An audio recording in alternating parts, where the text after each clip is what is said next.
जय हिंद, वंदे मातरम। आज मैं आप लोगों को मुंशी प्रेमचंद की एक रचना कर्मभूमि भाग 7 सुनाने जा रही हूँ। 3 महीने तक सारे शहर में हलचल रही। रोज आदमी काम धंधे छोड़कर कचहरी जाते। भिखारी को एक नजर देखने के लिए अभिलाषा सभी को खींच ले जाती। महिलाओं को भी खासी संख्या में जाना पड़ता था। भिखारिन ज्यों ही लारी से उतरती, जय जय की गगन भेदी ध्वनि और पुष्प वर्षा होने लगती। रेणुका और सुखदा तो कचहरी के उठने तक वहीं रहती। जिला मजिस्ट्रेट ने मुकदमे को जजी में भेज दिया और रोजी पेशियां होने लगी। पंच नियुक्त हुए। इधर सफाई के वकीलों की एक फौज तैयार की गई। मुकदमे को सबूत की जरूरत न थी। अपराधी ने अपराध स्वीकार ही कर लिया था। बस यही निश्चय करना था कि जिस वक्त उसे हत्या की उस वक्त होश में थी या नहीं। शहादतें कहती थी वह होश में न थी। डॉक्टर कहता था उसमें अस्थिर चित्त होने की कोई चिन्ह नहीं मिलते। डॉक्टर साहब बंगाली थे। जिस दिन वह बयान देकर निकले उन्हें इतनी धिक्कारें मिली कि बेचारी को घर पहुंचना मुश्किल हो गया। ऐसे अवसरों पर जनता की इच्छा के विरुद्ध किसी ने चूं तक नहीं किया और उसे धिक्कार मिली। जनता आत्मनिश्चय के लिए कोई अवसर नहीं देती। उसका शासन किसी तरह की नरमी नहीं करता। रेणुका नगर की रानी बनी हुई थी। मुकदमे की पैरवी का सारा भार उनके ऊपर था। शांति कुमार और अमरकांत उनकी दाहिनी और बाईं भुजाएं थे। लोग आकर खुद चंदा दे जाते थे। यहाँ तक कि लाला समरकांत भी गुप्त रूप से सहायता कर रहे थे। एक दिन अमरकांत ने पठानिन को कचहरी में देखा। सकीना भी चादर ओढ़े उसके साथ थी। अमरकांत ने पूछा, बैठने को कुछ लाऊं माता जी? आज आपसे भी न रहा गया। पठानिन बोली, मैं तो रोज आती हूँ बेटा, तुमने मुझे नहीं देखा होगा। यह लड़की मानती ही नहीं। अमरकांत को रुमाल की याद आ गई और वह अनुरोध भी याद आया जो बुढ़िया ने उनसे किया था। पर इस हलचल में वह कॉलेज तक तो जान न पाते थे। उन बातों को कहाँ से ख्याल रखते। बुढ़िया ने पूछा, मुकदमे में क्या होगा बेटा? वह औरत छूटेगी कि सजा हो जाएगी? सकीना और उसके समीप आ गई। अमर ने कहा, कुछ कह नहीं सकता माता, छूटने की कोई उम्मीद नहीं मालूम होती, मगर हम कौशिक तक जाएंगे। पठानिन बोली, ऐसे मामले में भी जज सुना सजा कर दे तो अंधेर है। अमरकांत ने आवेश में कहा, उसे सजा मिले चाहे रिहाई हो, पर उसने दिखा दिया कि भारत की दरिद्र औरतें भी अपनी आबरू की कैसे रक्षा कर सकती हैं। सकीना ने पूछा, तो अमर से पर दादी की तरफ मुंह करके हम दर्शन कर सकेंगे अम्मा? अमर ने तत्परता से कहा, हाँ, दर्शन करने में क्या हुआ है। चलो पठानिन, मैं तुम्हें अपने घर की स्त्रियों के साथ बैठा दूं। वहां तुम उन लोगों से बातें भी कर सकोगी। पठानिन बोली, हाँ बेटा, पहले ही दिन से यह लड़की मेरी जान खा रही है। तुमसे मुलाकात ही न होती थी कि पूछूं। कुछ रुमाल बनाए थे, उनसे 2 रुपए मिले। वह दोनों रुपए तभी से संचित करके रखे हुए चंदा देगी। न हो तो तुम ही ले लो बेटा। औरतों को 2 रुपए देते हुए शर्म आएगी। अमरकांत गरीबी को त्याग देखकर भीतर भीतर लज्जित हो गया। वह अपने को कुछ समझने लगा। जिधर निकल जाता जनता उसकी सम्मान करती, लेकिन इन फाके मस्त का यह उत्साह देकर उसकी आंखें खुल गई। बोले, चंदे की तो अब कोई जरूरत नहीं अम्मा, रुपए की कमी नहीं है, तुम इसे खर्च कर डालना। हाँ चलो, मैं उन लोगों से तुम्हारी मुलाकात करा दूं। सकीना का उत्साह ठंडा पड़ गया। सिर झुकाकर बोली, जहाँ गरीबों के रुपए नहीं पूछे जाते वहाँ गरीबों को कौन पूछेगा? वहाँ जाकर क्या करूंगी? अम्मा आएगी तो यहीं से देख लेना। अमरकांत झेपता हुआ बोला, नहीं नहीं, ऐसी कोई बात नहीं है अम्मा, वहां तो एक पैसा भी हाथ फैलाकर लिया नहीं जाता। गरीब अमीर की कोई बात नहीं है, मैं खुद गरीब हूँ। मैं तो सिर्फ इस ख्याल से कहा था कि तुम्हें तकलीफ होगा। दोनों अमरकांत के साथ चली तो रास्ते में पठानी ने धीरे से कहा, मैंने उस दिन तुमसे एक बात कही थी बेटा, शायद तुम भूल गए। अमरकांत ने शर्माते हुए कहा, नहीं नहीं, मुझे याद है, जरा आजकल इसी झंझट में पड़ा रहा। ज्यों ही इधर से फुर्सत मिली मैं अपने दोस्तों से जरूर पूछूंगा। अमरकांत दोनों स्त्रियों को रेणुका से परिचित कराकर बाहर निकला तो प्रोफेसर शांति कुमार से मुठभेड़ हुई। प्रोफेसर ने पूछा, तुम कहाँ इधर उधर घूम रहे हो? किसी वकील का पता नहीं, मुकदमा पेशे होने वाला है, आज मुलाजिम का बयान होगा। इन वकीलों से खुदा समझे जरा सा इजलास पर खड़े क्या हो गए। किसी का सारे संसार की उनकी उपासना करनी चाहिए। उसकी कहीं इच्छा था कि दो एक वकीलों को मेहनताने पर रख लिया जाता। मुफ्त का काम बेगार समझा जाता है। इतनी बेदिली से पैरवी की जा रही है कि मेरा खून खौलने लगता है। नाम सब चाहते हैं, काम कोई नहीं करना चाहता। अगर अच्छी जिरह होती तो पुलिस के सारे गवाह उखड़ जाते, पर यह कौन करता है। जानते हैं कि आज मुलाजिम का बयान होगा, फिर भी किसी को फिक्र नहीं। अमरकांत ने कहा, मैं एक एक को इत्तला दे चुका हूँ, कोई न आए तो मैं क्या करूँ। शांति कुमार मुकदमा खत्म हो जाए तो एक एक की खबर लूंगा। इतनी में लारी आती दिखाई दी। अमरकांत वकीलों को इत्तला करने के लिए दौड़ा।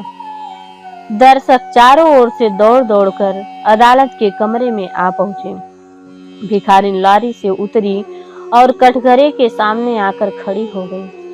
उसके आते ही हजारों की आंखें उसकी ओर उठ गई, पर उन आंखों में एक भी ऐसी न थी जिसमें श्रद्धा न भरी हो। उसके पीले मुरझाए हुए मुख पर आत्मगौरव की ऐसी कांति थी जो कुत्सित दृष्टि की उठने के पहले ही निराश और पराभूत करके उसमें श्रद्धा को आरोपित कर देती थी। जज साहब सांवले रंग के नाटे चकले बृहदाकार मनुष्य थे। उनकी लंबी नाक और छोटी छोटी आंखें अनायास ही मुस्कुराती मालूम देती थी। पहले यह महाशय राष्ट्र के उत्साही सेवक थे और कांग्रेस के कृषि प्रांतियों जलसे के सभापति हो चुके थे, पर इधर 3 साल से वह जज हो गए थे। अब राष्ट्रीय आंदोलन से पृथक रहते थे, पर जानने वाले जानते थे कि अब भी पत्रों के नाम बदलकर अपने राष्ट्रीय विचारों की प्रतिपादन करते रहते हैं। उनके विषय में कोई शत्रु भी यह कहने का साहस नहीं कर सकता था कि वह किसी के दबाव या भय से न्याय पथ से जौ भर विचलित हो सकते हैं। उनकी यही न्यायपरता इस समय भिखारिन को रिहाई में बाधक हो रही थी। जज साहब ने पूछा, तुम्हारा नाम? भिखारिन ने कहा, भिखारिन। तुम्हारे पिता का नाम? पिता का नाम बताकर उन्हें कलंकित नहीं करना चाहती। घर कहाँ है? भिखारिन ने दुखी कंठ से कहा, पूछ कर क्या कीजिएगा, आपको इससे क्या काम। तुम्हारे ऊपर यह अभियोग है कि तुमने 3 तारीख को 2 अंग्रेजों को छुरी से ऐसा जख्मी किया कि दोनों उसी दम मर गए। तुम्हें यह अपराध स्वीकार है? भिखारिन ने निशंक भाव से कहा, आप उसे अपराध कहते हैं, मैं अपराध नहीं समझती। तुम मारना स्वीकार करती हो, गवाहों ने झूठी गवाही थोड़े ही दी होगी। तुम्हें अपने विषय में कुछ कहना है? भिखारिन ने स्पष्ट स्वर में कहा, मुझे कुछ नहीं कहना।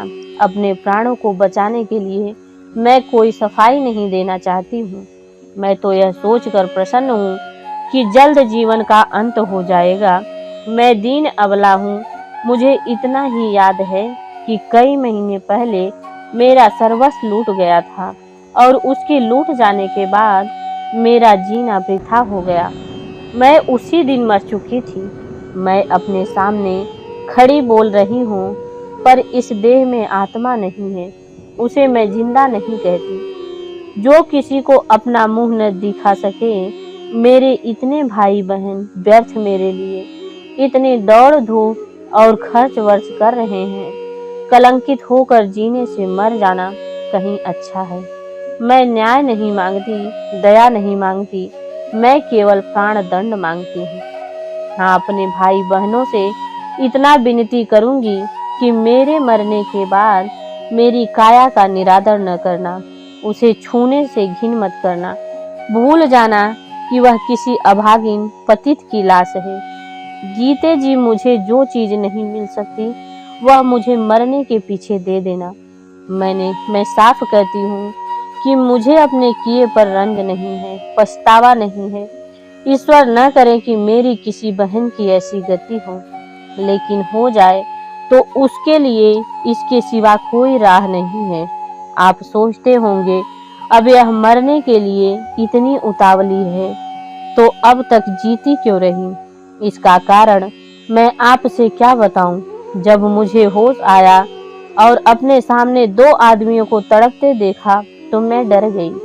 मुझे कुछ सूझा ही नहीं कि मुझे क्या करना चाहिए।